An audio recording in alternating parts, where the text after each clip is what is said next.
大家好，我是于姐。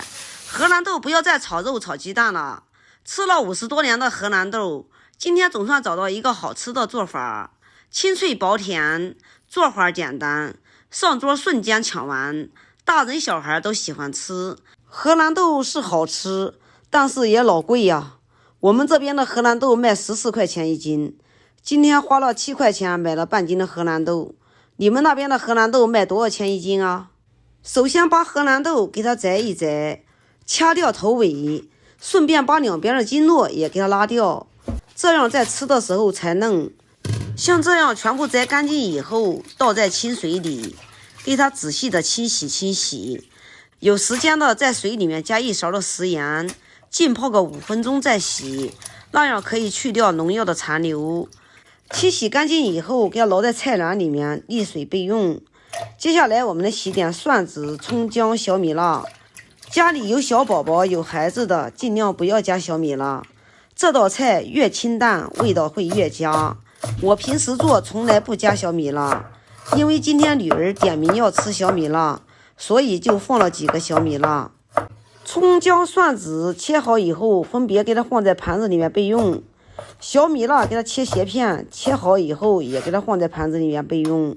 接下来在空碗里面加1小勺的蚝油，再加少量的开水，再加一点点的玉米淀粉，大约就在0.5克左右，然后给搅拌均匀，放在一边备用。接下来开始起锅，锅烧至无水的时候加1小勺的猪油，用猪油炒比较香一点，不喜欢吃猪油的可以用其他食用油代替。油烧至4成热的时候，把葱姜给它下进去，先把葱姜给它炒香，油温不能过高，过高下锅就糊掉，然后再下蒜子、小米辣。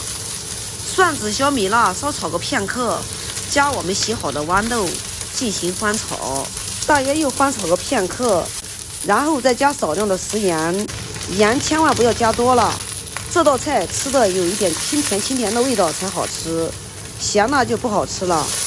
炒到中途的时候要少量的加2次的清水，用水给它呛一下，像这样做出来的荷兰豆才会清脆滑嫩又好吃，并且还可以防止糊锅哦。盐加进去以后，大约又炒了1分多钟，现在已经炒熟的有8成了。再把我们提前调好的蚝油淀粉水也给它加进去，继续给它翻拌均匀。加淀粉水能使味道包裹在豆角的表面，能起到一个外咸里甜的效果，吃到嘴里有一种滑嫩的口感。淀粉水加进去以后稍炒一个片刻，最后再加一点点的鸡精，其他调料就不用加的了，因为这道菜越清淡越好吃，吃的就是它的原味儿。然后再次给它翻拌均匀，翻拌至鸡精融化就可以出锅装盘啦。按我这种方法做出来的荷兰豆，外咸里甜，清脆又美味，因为没有焯水，营养一点也不流失，大人小孩都喜欢吃，有空你也试试吧。好啦，今天的视频就给大家分享到这里吧，我是于姐。如果你喜欢我的视频，请不要忘记关注我哟，感谢您的观看，我们下期再见啦。